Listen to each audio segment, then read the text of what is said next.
back to my channel. Happy Monday and Happy New Year. Before we get into today's planning video, which I am so excited to bring you, I wanted to let you guys know of an incredible deal that is going on this month only for the Writing with Intention retreat that is happening in Greece this year in April, and that is hosted by the lovely and amazing Kayla Walker. Through January 31st, not only will you be able to go on this amazing retreat to Greece with a bunch of like-minded women and have actual workshops with both Kayla and me, create incredible, long-lasting relationships, get feedback on your first chapter, get Kayla's Coaching with Intention program included in the price of the retreat, and also my course, Conquering NaNoWriMo. You can get all of that for $500 off the original price, which makes it $3,497. Plus, if you sign up by January 31st, you will get a 2019 one-on-one mastermind session with me where we're going to plan out your most successful year ever. And that one-on-one mastermind is valued at $500 as well. So essentially, you're getting $1,000 off. There are an extremely limited number of spots available for this retreat, so make sure you click on the link in the description box below, read about all of the content, all of the value that you will be getting. And after you book your spot on this Greece retreat, make sure you email Kayla Walker. I will leave her email in the description box below with the subject line KM Mastermind, and in the body of the email, just let her know your name, and that way we can get that all sorted out and get that one-on-one mastermind call scheduled. Again, there are a limited number of spots, and this special bonus will end on January 31st. I can't wait to see you guys in Greece. Let's go ahead and roll on into this week's video. Hi guys, welcome back to my channel. Happy Monday and Happy New Year. For those who don't know me, my name is Kristen Martin. I am an international Amazon best-selling author, a podcaster, a YouTuber, essentially what you would call a creative entrepreneur. It feels so good to be back. I took 2 weeks off over the month of December to just enjoy the holidays with my family, and yeah, it feels good to be back. I'm really excited to bring this video to you guys today. I don't know why it's taking me so long to do one. It's a planning video, so we'll be planning out our year for 2019. I'm going to take you through my whole process, show you exactly what I do, what tools I use, and how that all works. But before we get into that video, I want to share an exciting announcement with all of you. It's been so hard to sit on this announcement, but I could finally talk about it. Hooray! Because I have alluded to, if you've watched some of my previous YouTube videos or listened to some of my podcast episodes, my podcast is called That Smart Hustle, by the way. You can find the link in the description box below. But I will be launching a brand new program in 2 weeks. That is Monday, January 21st at 9 a.m. Central Standard Time. I will be launching a program aimed at creative entrepreneurs called Elevate. Ooh, and that's also my word, my theme word for 2019. So I just feel like it's all coming together. It's perfect timing. Everything's aligning.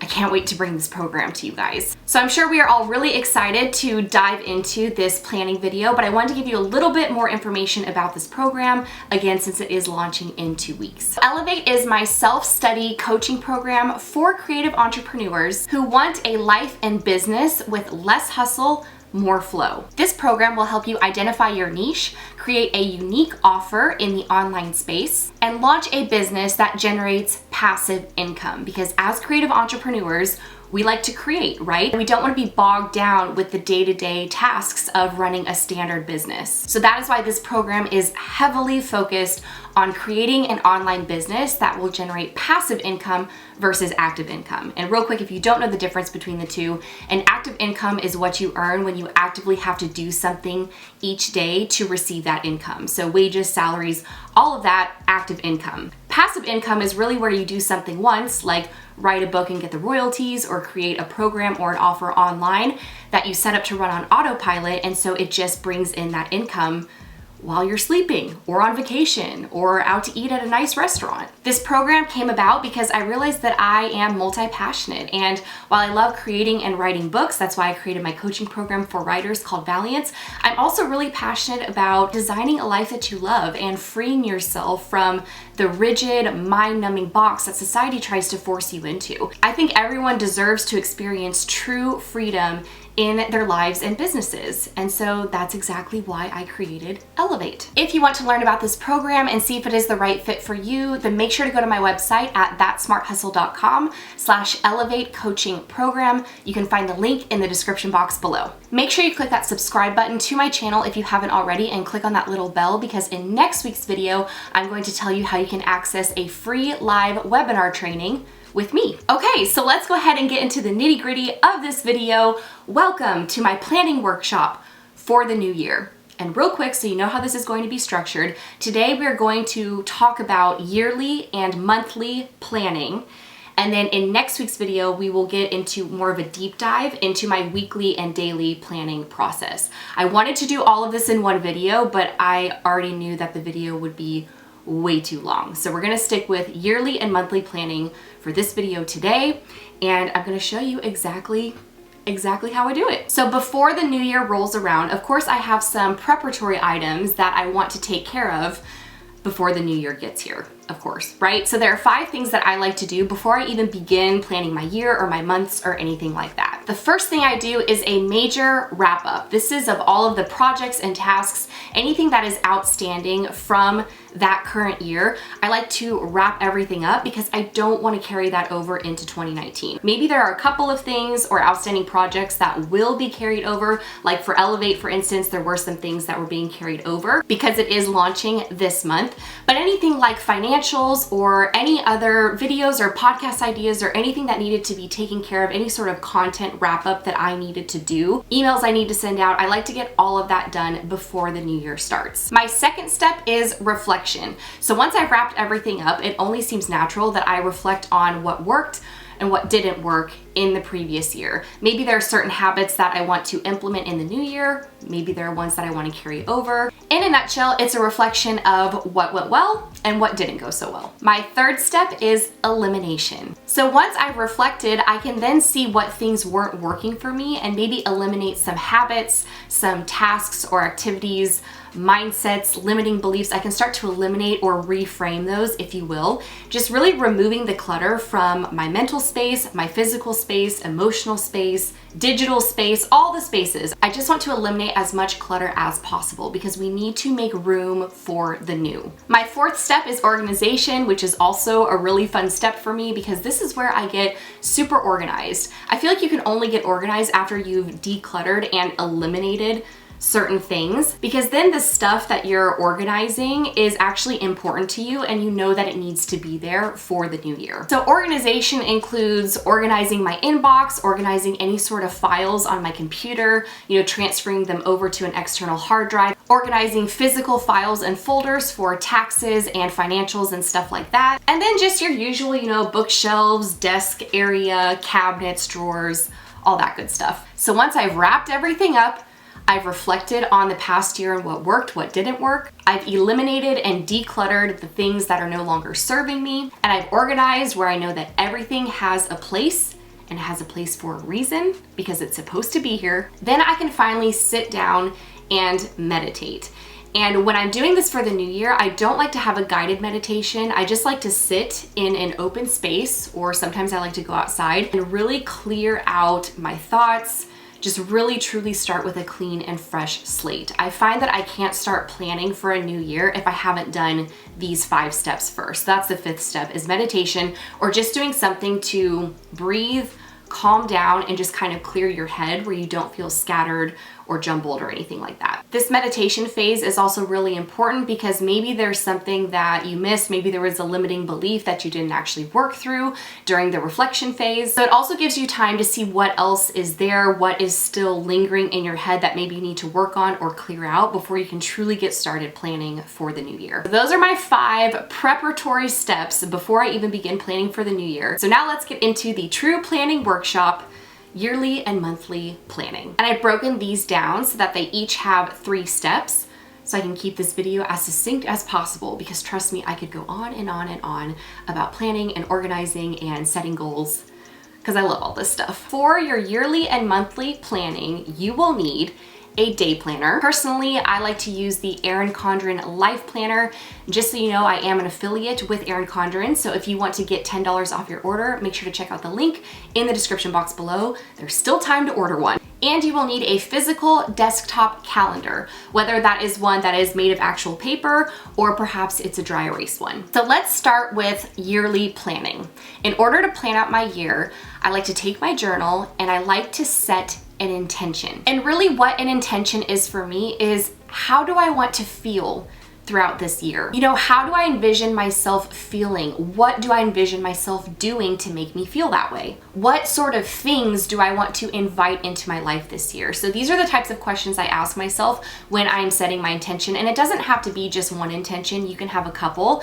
I find if I can make it one sentence, even if it's a little bit of a longer sentence, that works best for me. And then I'll sort of map out where I see my future self. So I like to do this activity for by the end of the year, in 3 years, and in 5 years. So really just mapping out where I see my future self, what I'm doing, how I'm feeling, again, along the lines of those same questions. The second thing I do to plan my year is to choose a theme or focus word. So this may sound like it's the same as intention setting, but again, your intention is more about how you want to feel. My theme or focus word is what I'm going to go back to in order to feel that way. So they are connected in a sense. So you want to make sure your theme and your focus word are connected to how you want to feel. And fittingly enough, my theme or focus word for the year is elevate, because I want to elevate myself and others by working my light. So that's just an example of some intention setting and also a theme or focus word for the year. So once I have my intention and also my theme for the year, I will write those down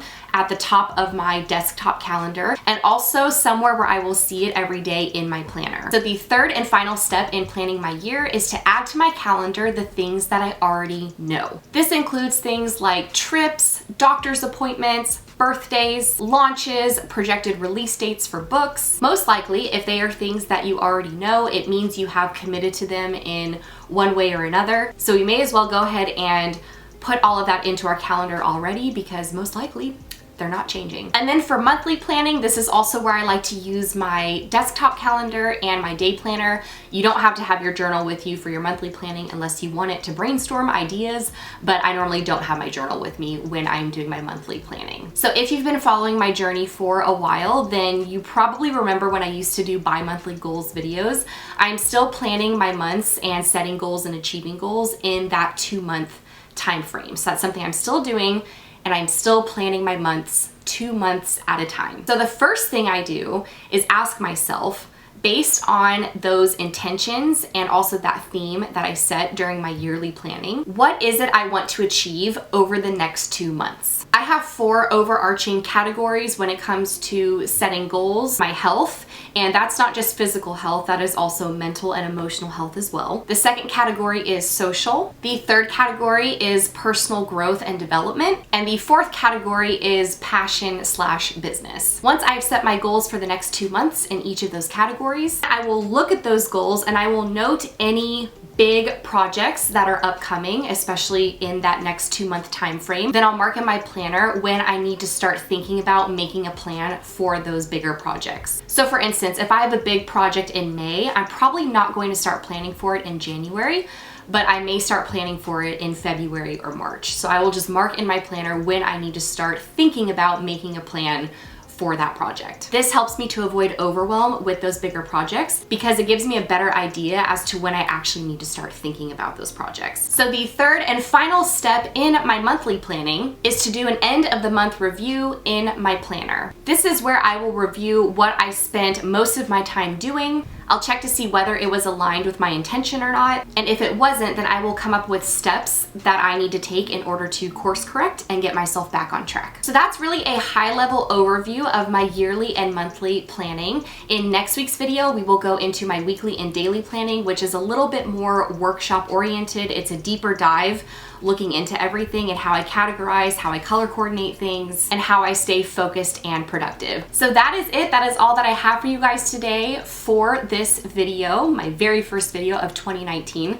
I really hope that you enjoyed it. If you did, make sure to give it a thumbs up to support my channel, and don't forget to click that subscribe button so you don't miss out on any future videos. Don't forget to check out the website for my Elevate coaching program to see if it is the right fit for you. Again, you can find the link in the description box below. Also, make sure you are following me on social media, most notably Instagram, so that way you can hang out with me in my day-to-day life. I hope you guys have an amazing start to your 2019, and I will see you in next week's video.